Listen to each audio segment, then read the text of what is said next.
Aho, Iaho, Aho, Iaho.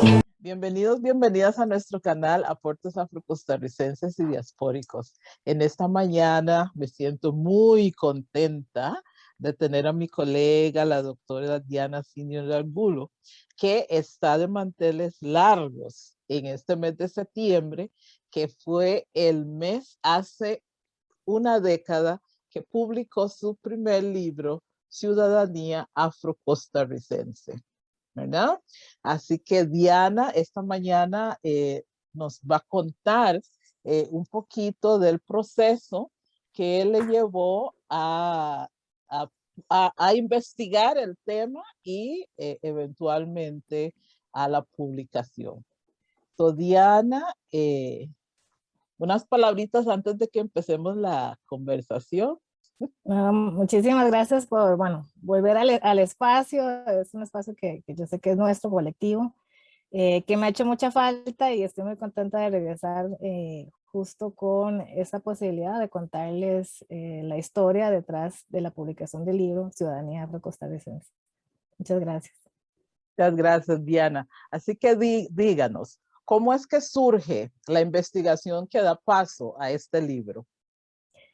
Bueno, tendré que iniciar pensando en la Universidad de Costa Rica, mi ingreso a finales del siglo XX, pero digamos pensado también a finales de los 90, una época y una década bastante importante de cierres, de procesos interesantes a nivel nacional, a nivel internacional. En la Universidad de Costa Rica, todavía en esa década me tocó ver y presenciar que todavía existía y que lamentablemente cerró la Asociación de Estudiantes Limonenses, que era un espacio que aglutinaba a toda la población que llegaba, no solamente de Limón, no era una asociación solamente de estudiantes procedentes de Limón, sino era el espacio también que de manera orgánica, natural, reunía a los estudiantes afro que se inscribían en la Universidad de Costa Rica. Entonces, fue muy bonito poder ver esto, tener de cerca, muy de cerca, en diferentes oportunidades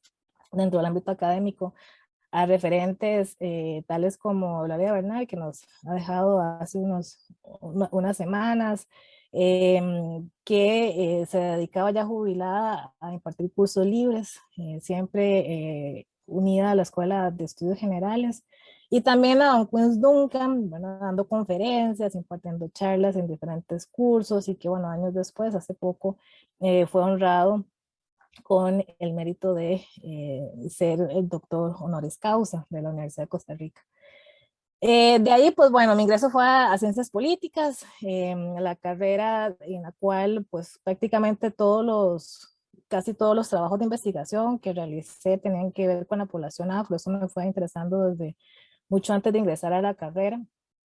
Y ya cuando hago la transición, digamos, a la maestría en historia, me llevé preguntas que había generado de la ciencia política, que fueron justamente las semillas que encontraron esa tierra fértil en la historia. Y de ahí, pues bueno, ir avanzando en temas puntuales, sobre todo en relación a el proceso que había vivido la población afro, en términos no solamente de dos constituciones políticas, sino de su estatus, luego de varias generaciones de haber nacido en el país.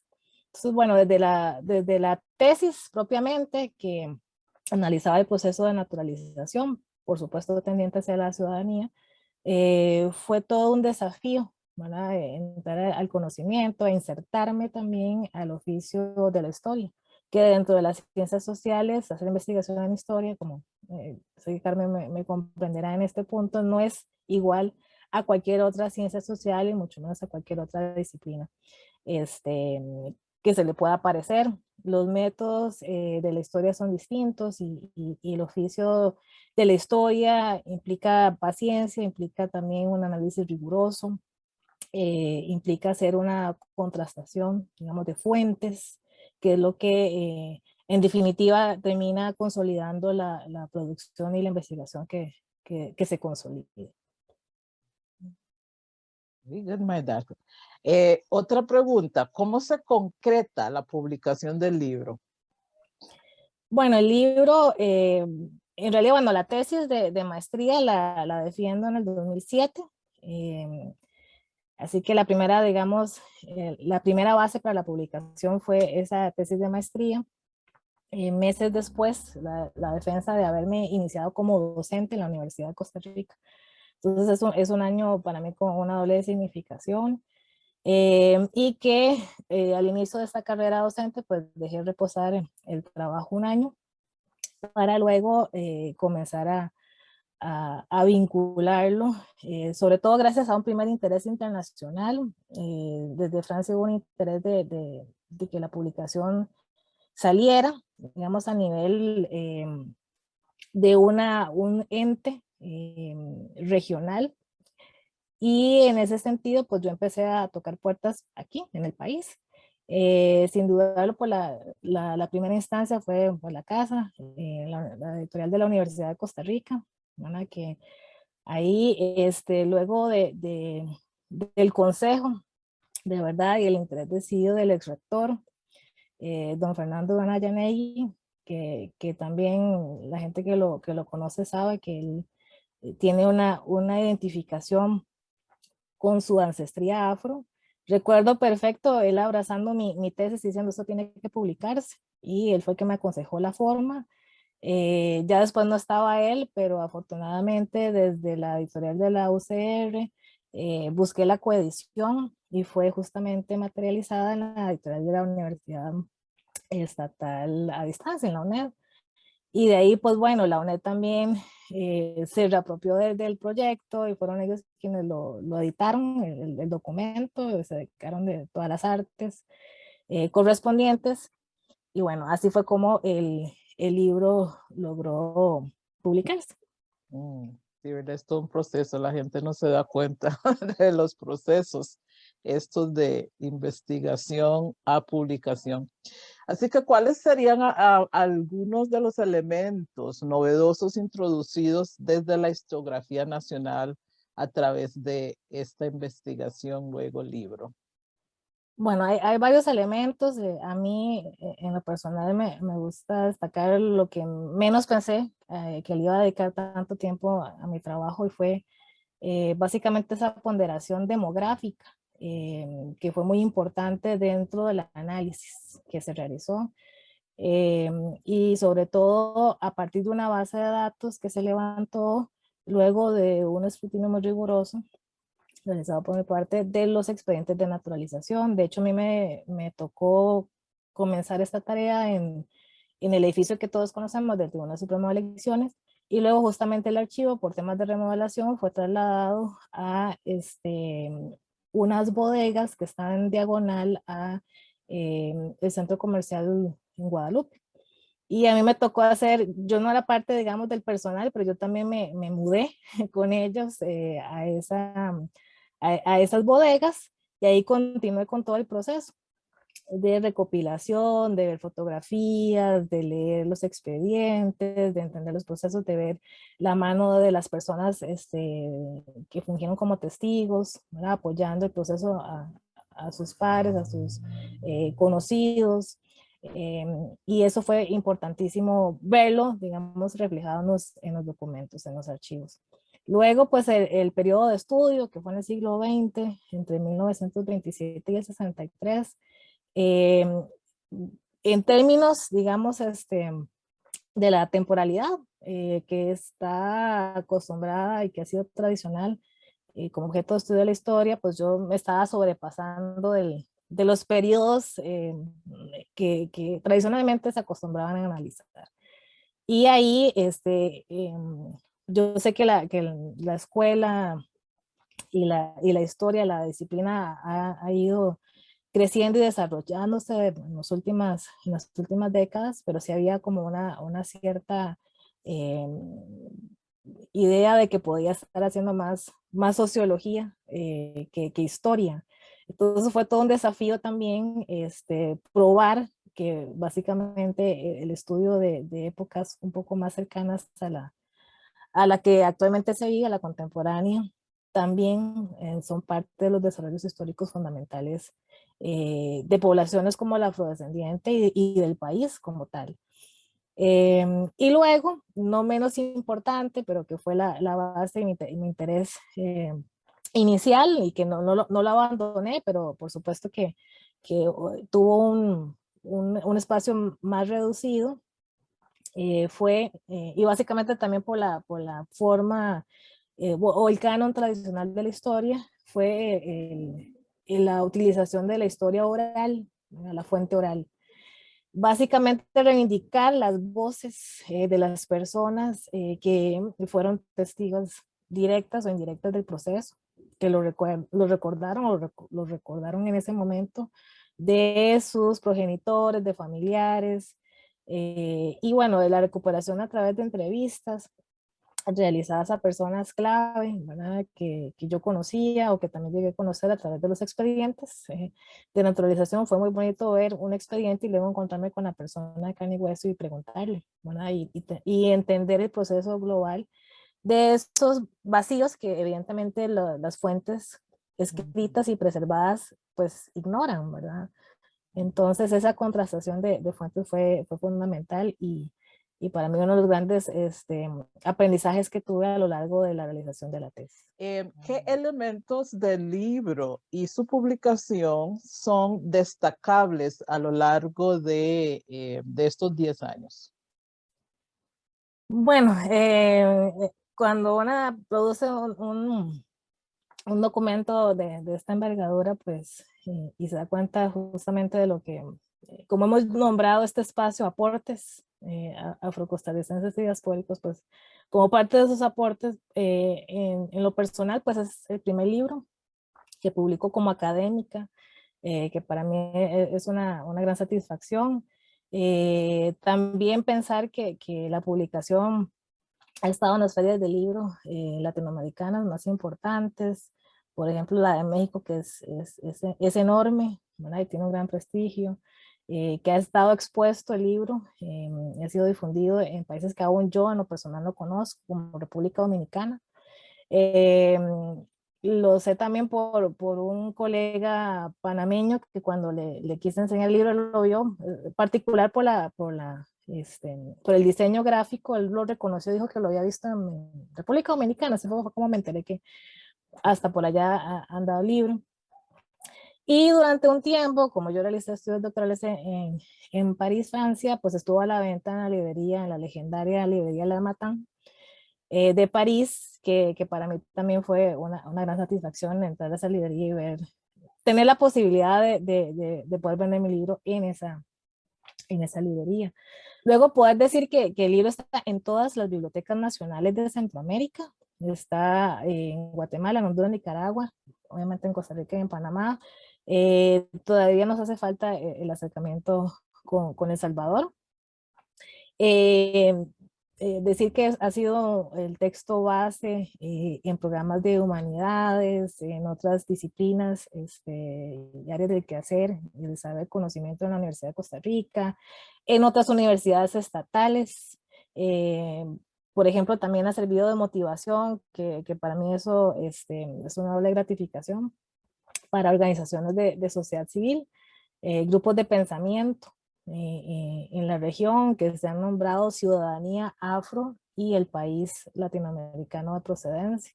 Eso ha sido como también una forma de identificarse, pero también asumirse dentro de la nacionalidad de su respectivo país. Y decir también que la publicación propiamente vio la luz el día 21 de septiembre del 2011. En esa fecha, bueno, además de que lo fui a recoger, me lo entregaron, distribuí algunos cuantos que pude, a una semana justamente de irme a realizar estudios doctorales. Por eso, ambas editoriales, tanto la UCR como la UNED, me hicieron una presentación al año siguiente. La presentación del libro fue en el 2012, en el marco de la Feria del Libro Costa Rica, y además en el marco de los 40 años de la publicación del icónico libro El Negro en Costa Rica. Así que además de todo eso, tuve el honor de que el libro me lo presentara el doctor Kunz Duncan. Entonces algo que nunca voy a olvidar y que además, primero fue la presentación de mi libro y luego la conmemoración de los 40 años de negro en Costa Rica, y yo dije que no, eh, y lo sigo sosteniendo, no habría, para que haya ciudadanía afrocostarricense, primero hubo el negro en Costa Rica. Ujú. Así es que en ese sentido, pues me siento muy, muy honrada de estos 10 años en los cuales también ya el libro este, ha sido reimpreso. Y bueno, tenemos posibilidades de seguir ampliando su difusión a nivel nacional, ¿verdad? Y a nivel internacional. Ujú. Una última pregunta en relación a la difusión.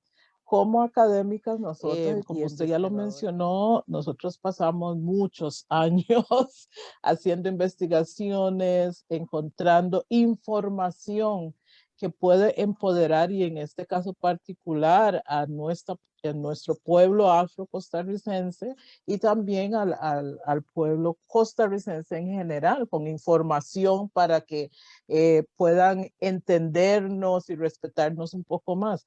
Pero como bien nosotros sabemos, la academia publica para la academia, pero ¿cómo podríamos, las que estamos comprometidas con nuestra causa, hacer, qué estrategias usted podría compartir con nosotras y los que nos están escuchando para que información como esta, que es tan relevante para nuestra comunidad, eh, se haga viral, para utilizar la terminología que se está utilizando ahora? ¿Cómo podríamos hacer? Porque la información es muy relevante, ¿verdad? Pero, digamos, la juventud que vive en sus celulares, eh, gente que le gustaría esta información y no sabe todavía que le guste, ¿cómo podrían accesarles de una forma más, no sé,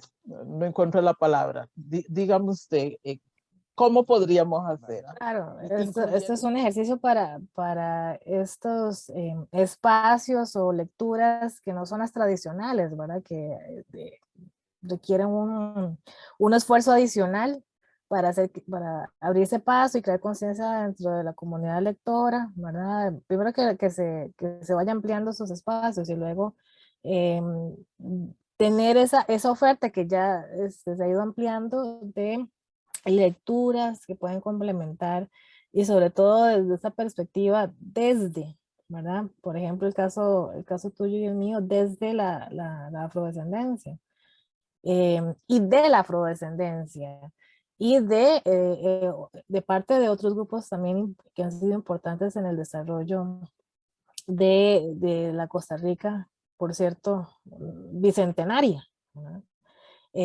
Justamente dentro de ese contexto, pues hace falta más reconocimiento, más espacio para poder adquirir a nivel de la secundaria sobre todo, eh, porque esto está accesible y es un poco más sencillo desde el ámbito universitario. Tenemos colegas que han sido nuestros aliados y aliadas en este proceso. Pero en secundaria tenemos un gran bache que tenemos que solventar y en ese sentido, pues bueno, tenemos todo un trabajo de concientización. Yo sé que se ha avanzado, pero necesitamos todavía mucho más apoyo directo del Ministerio de Educación Pública y sobre todo de nuestros colegas pares de información de estudios sociales. Que estos temas, más allá de que se queden solamente en el mes de agosto, hay que pensarlo y siempre lo decimos, esto es un tema y más que un tema trasciende a poblaciones, personas de carne y hueso que estamos presentes todos los días del año. Y en ese sentido, pues esto se puede leer perfectamente en marzo, como se puede leer también en mayo, se puede leer en septiembre, en el mes de la patria, porque también hemos hecho patria. En octubre, más allá del Día de las Culturas, en noviembre. Es decir, no hay un mes o una fecha específica para este tipo de lecturas. Y cuando empecemos a abrir la mentalidad y entender que es importante dar esos espacios, como se han ido abriendo los espacios para las mujeres, ¿verdad? Por ejemplo, para entendernos dentro de esta diversidad de otras influencias culturales que han hecho parte de Costa Rica. Y no quiero mencionar una en particular para no obviar la gama, la diversidad que hemos tenido. Justamente dentro de ese entendido es importantísimo que el Ministerio de Educación dé muchísimos más pasos en aras de incluir lecturas más diversas culturalmente, que reflejen básicamente lo que realmente somos. Muchísimas gracias, mi estimada colega, y feliz cumpleaños por su publicación, 10 años. Gracias. 10 años no son 10 minutos. Como para decir, necesitamos más académicos afros, ¿verdad? Y que estén enfocados, que para que empiecen a reescribir esta historia nacional que es inclusiva también de las personas afrocostarricenses. Muchísimas gracias y felicidades y cumpleaños al libro Ciudadanía Afrocostarricense, el gran escenario comprendido entre 1927 y 1963, la década en que yo nací. Gracias, Diana. Gracias, Carmen. Somos voces de la historia, sangre, tinta y papel. Somos voces de la historia, mis ancestros, su saber, mis ancestros, su saber, mis ancestros, su saber. Aho y aho.